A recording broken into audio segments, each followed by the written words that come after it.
Ano yung magiging opinion mo sa presyohan ng sibuyas tapos na nangyayaring mababa? Ay, gustong-gusto ko yung presyo. Kasarap maanuhin ng mga tao, ng mga namimili. Gustong-gusto ko yung presyo nila kasi parang gusto nila na hingin yung mga kalakal na sibuyas. Di ba ngayon mababay presyo? Parang nauulit lang yearly. Oo, lagi na lang ganun, taon-taon na lang ba kailangan ganyan makikiusap yung mga magsasaka, di ba?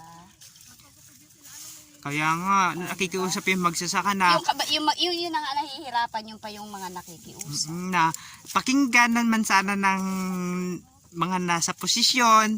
Kaya lang, Kahit hindi na nila pakinggan kasi ganun lang din naman yun. Oo nga.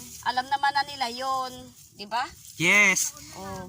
taon-taon. Taon-taon na lang na ginawa ng Diyos, o di ba? Pag ganiring anihan, Sila na lang maisip na lang nila yung 4 months or 5 months, 6 months na start pa lang na nagbubungkal, di ba?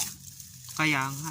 Parang, pag ganiri kasi parang nagiging na lang din yung mga magsasaka. Kagustuhan nilang maibenta yung sibuyas para lang hindi rin mabulok, maibalik yung financier.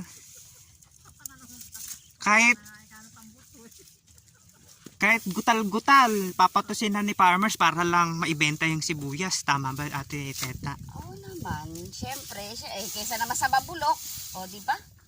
Ibibenta na lang sa Ibebenta mababang na lang presyo. sa mababang presyo.